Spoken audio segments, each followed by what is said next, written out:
जय श्री कृष्णा। राधे राधे। दोस्तों, स्वागत है आपका सभी का हमारे चैनल पर। प्रेम से बोलिए पवन सुत हनुमान की जय। आज मंगलवार के दिन आप सभी सुनेंगे हनुमान जी की कथा। जो भी भक्त इनकी कथा को श्रद्धा पूर्वक सुनता है उनकी समस्त मनोकामनाएं जरूर पूरी होती हैं। कथा को पूरा जरूर सुनिए। अगर अच्छी लगे तो दूसरों को भी शेयर करें। आप सुनिए कथा। यह कथा है कि कैसे हनुमान जी ने भीम का घमंड तोड़ा था। आइए कथा में सुनते हैं।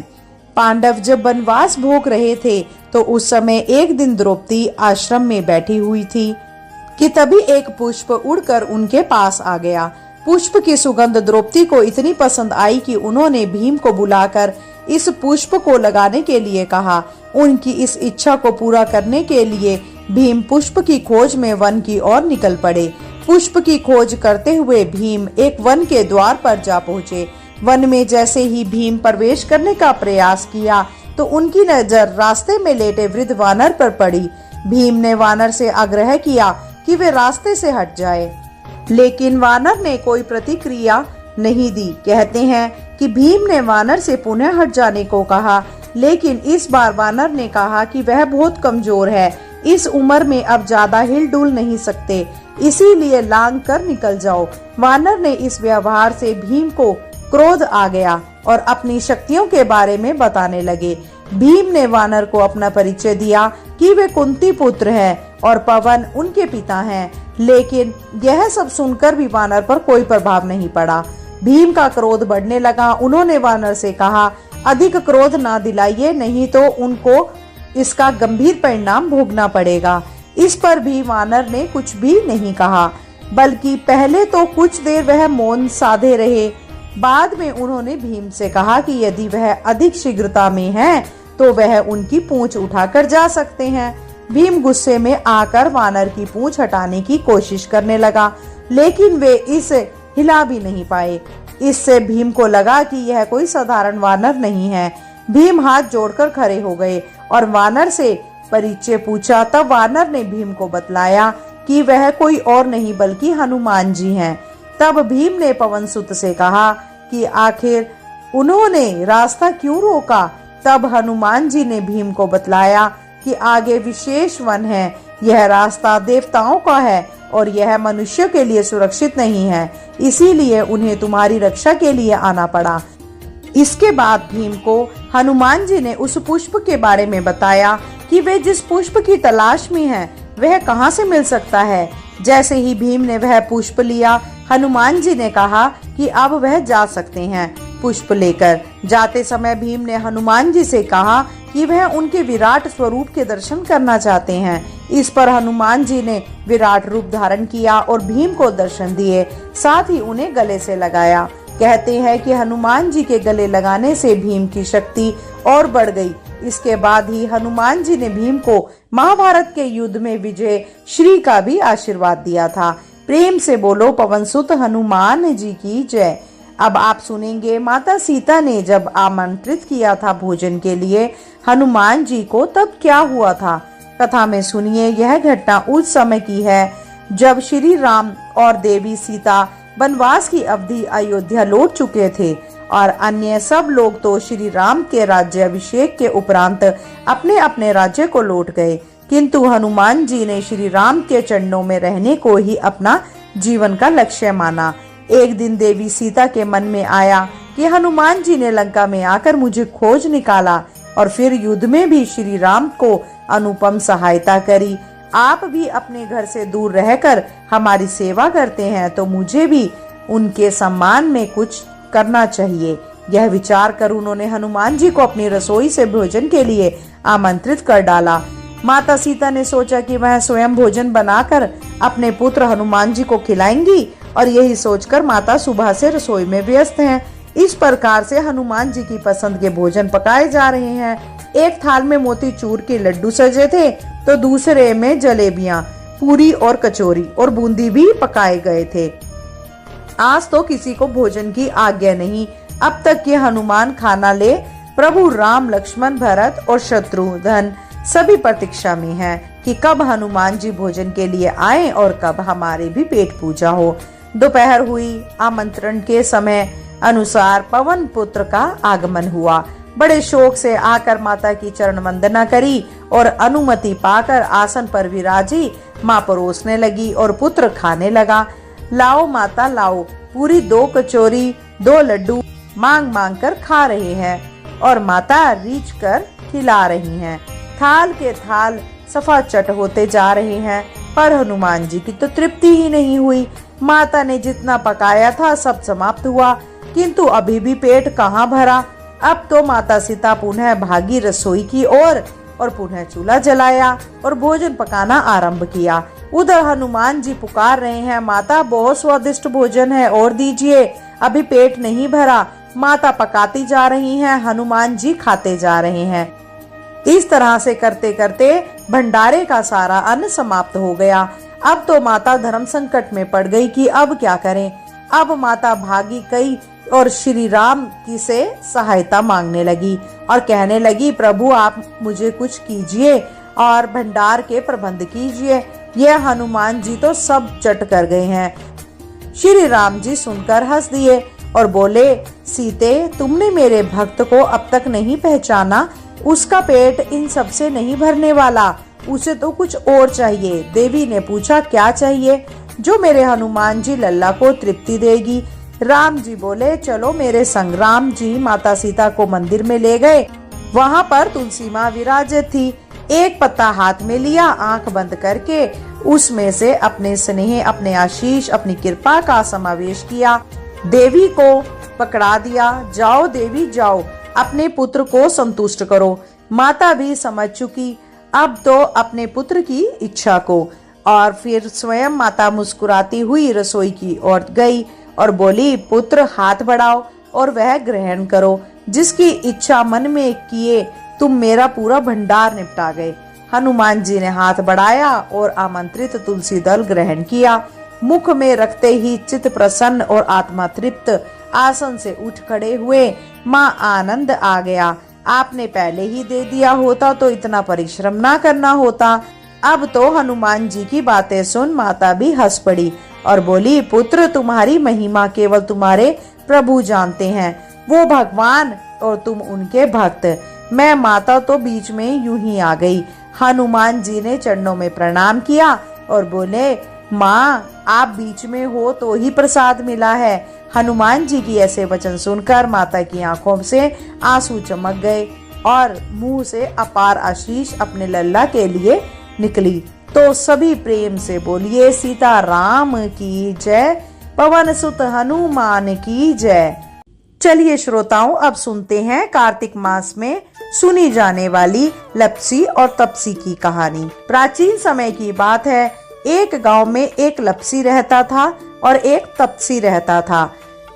तपसी सदा भगवान की सेवा में लीन रहता था, लेकिन लप्सी सवा सेर दही की लस्सी बनाता और भगवान को भोग लगाता और पी जाता था। एक दिन की बात है कि दोनों में बहस छिड़ गई कि कौन बड़ा है। लप्सी कहता, मैं तो बड़ा हूँ। तपसी कहता, मैं बड़ा हूँ क्योंकि मैं सारा दिन भगवान की भक्ति में रहता हूँ। नारद मुनि जी ने लप्सी तपसी को लड़ते देखा तो लड़ने के कारण पूछने लगे। तब तपसी बोला कि मैं बड़ा हूँ, लेकिन लप्सी नहीं मान रहा था। लप्सी बोला कि मैं बड़ा हूँ, ये तपसी नहीं मान रहा। नारद जी बोले कि इसका फैसला तो मैं कल कर दूंगा।